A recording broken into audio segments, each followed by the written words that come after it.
Sweet.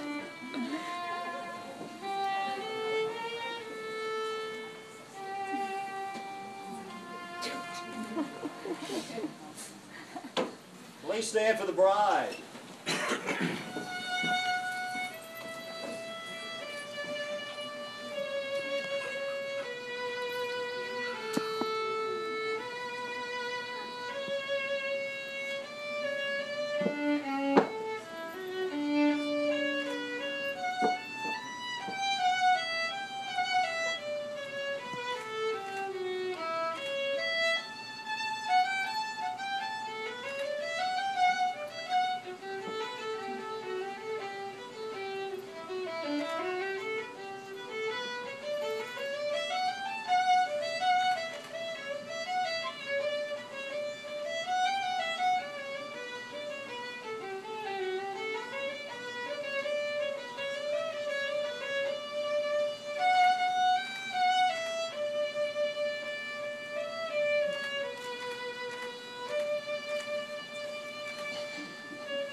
Who blesses this union by presenting this woman in marriage? Mother and I. Thank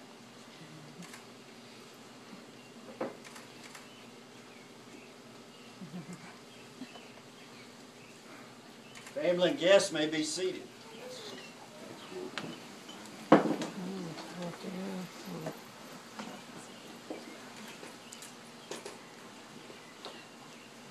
You've got tears already. That's good. Gotta have them now. Jeffrey and Ronnie, from your friendship, obviously a mutual love has developed, and so much so that as each of you has seen in the other qualities of character that form the basis for life together, you've made the decision to be joined this day surrounded by your families and friends as husband and wife. Did anybody bring tissue?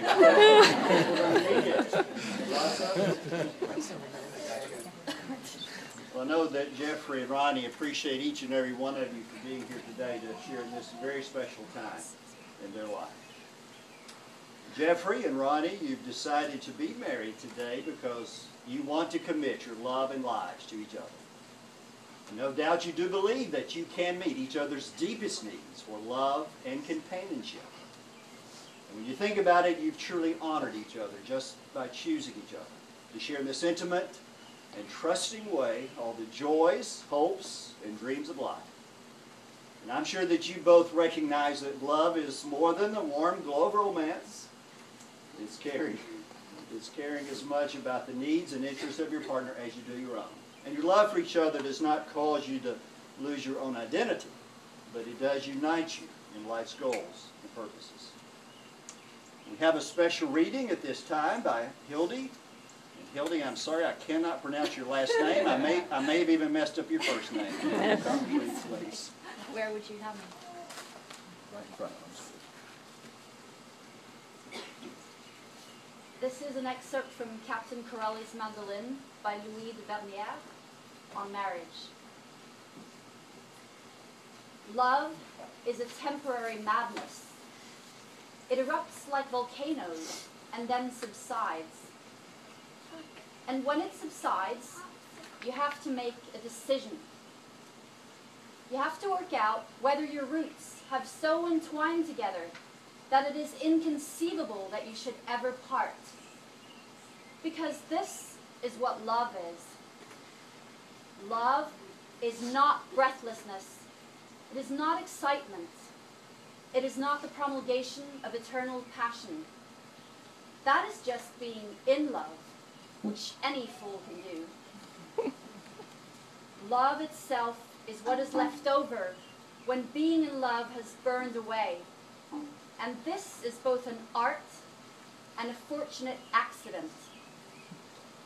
Those that truly love have roots that grow towards each other underground. And when all the pretty blossom have fallen from their branches, they find that they are one tree and not two. It's beautiful, Hildy. Now, before they exchange their formal vows, Jeffrey and Ronnie have some things they'd like to say to each other, and I will be amazed if they make it through this. Which of you wants to go first? There's your script. Vows.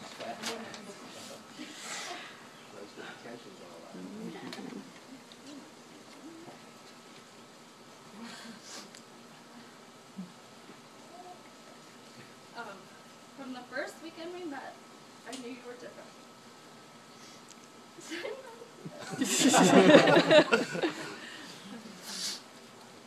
Your kindness really struck me. As Alina so artfully pushed us together, I thought, I'm never going to see this guy again. But at the end, I knew that I wasn't done. So under the guise of wanting to collaborate with you on a screenplay, I sent you that first text. On one of your early visits to Los Angeles, you slow danced to Mariah Carey's I Want to Know What Love Is.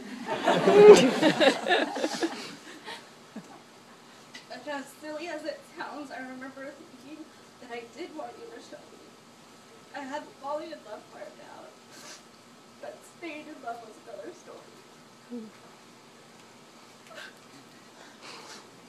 And I feel like you've been showing me the true meaning of love ever since. It's the little things you do. Like when we were visiting friends and I couldn't fall asleep without my usual bedtime Law and Order ritual. And you made up your own crime procedural on the spot. It's proposing via screenplay and rewriting our love story because you know what a hopeless romantic I am. I hope that in the next 50 years, Yeah. that I can make you feel as loved as you make me feel. I promise to finish watching Lord of the Rings trilogy.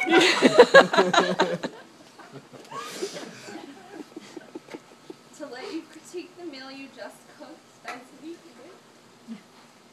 To listen to your nose flute, your vuvuzela, and to go out of my way for you daily to show you how much you need. I promise to collaborate with you forever and ever. You're my bacon.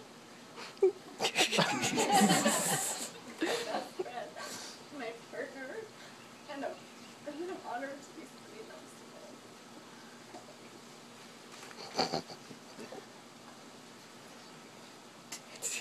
him. Pass it. Yeah.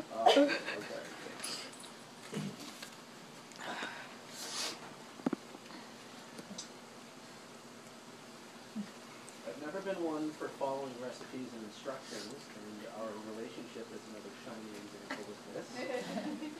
I know that our inability to follow the romantic comedy template, the meet cute, the fun and games, etc., has always eaten at me. But even though we got the beginnings all wrong, here we are at the end. After a lot of effort, I've managed to distill the way I feel about you down to to 4 simple words. I've got it bad. I really do. I collided with your vulnerable, sensitive, hopelessly romantic heart, and I can never get enough of it. Having it bad means I have a wide array of compulsions. When you want something, I need you to have it. When you're hurt, I need to heal you. Even when you're happy, I need you to always be just a little bit happier. And I need to be there, standing next to you, when all your dreams come true. I'm proud to say that I'm your biggest fan. I always will be. You make me so happy. I can't wait to see what you come up with and make me love you even more than I do right now.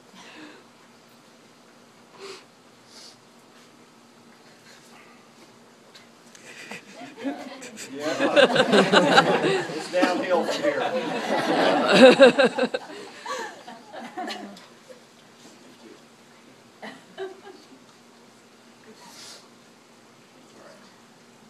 Jeffrey and Ronnie, thank you for those heartfelt expressions of your vows, the emotion and the humor. And Jeffrey, I think at the reception there'll need to be some dancing and trumpet playing.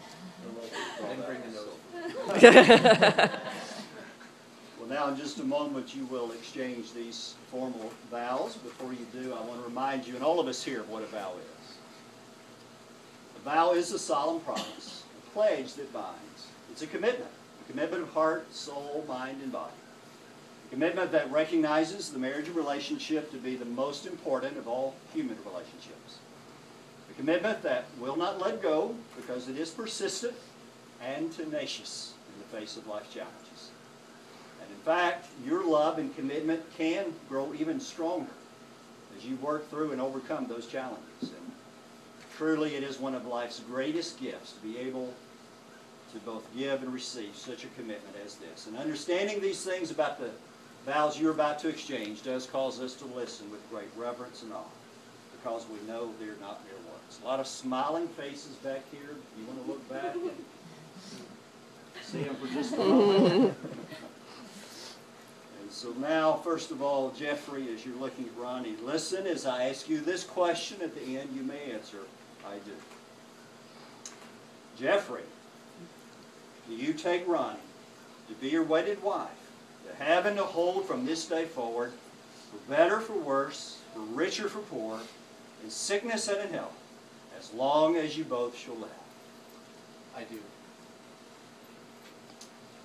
Ronnie, do you take Jeffrey to be your lawfully wedded husband, to have and to hold from this day forward, for better, for worse, for richer, for poor, in sickness and in health, as long as you both shall live? Jeffrey and Ronnie, you are going in just a moment here to give each other rings as a symbol of your love. Rings, of course, are circles, so they have no end. In like manner, your love for each other will have no end, but will continue all the days of your life. These rings are an outward sign of your endless bond of love, an ever-present reminder of your deep and abiding love for each other. Jeffrey, you may take the ring that you have for Ronnie.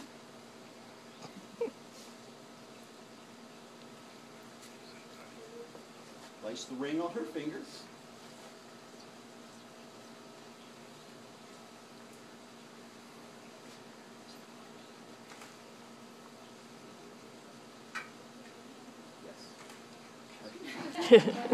As you hold her hand, repeat to her these vows. With this ring, I thee wed. And I pledge to you my love, And I pledge to you my devotion, and my faithfulness, as long as we both shall live. Ronnie, you may take the ring that you have for Jeffrey, place on his finger.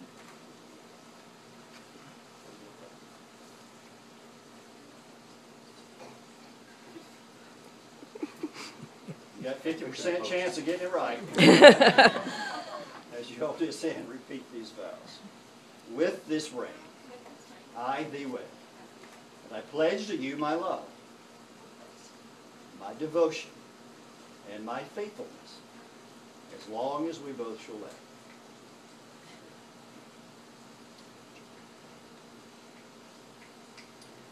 Jeffrey and Ronnie, let these rings serve as a constant, silent reminder of your love and commitment.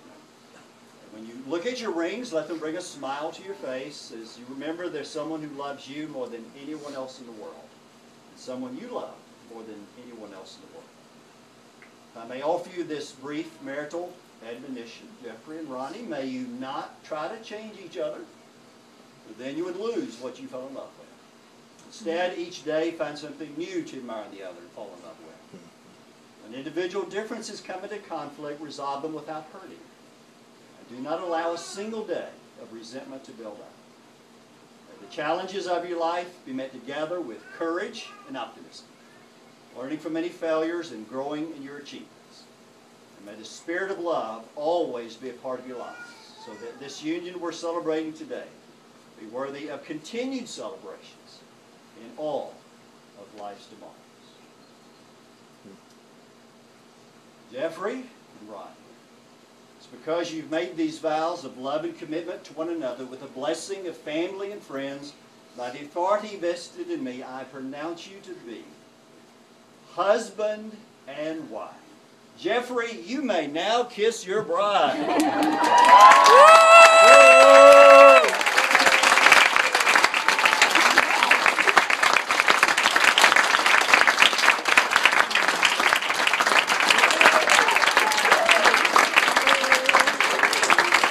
Please stand, ladies and gentlemen. And again, you may congratulate as I present to you Mr. Jeffrey Doucette and Mrs. Ronee Yoshiro Doucette.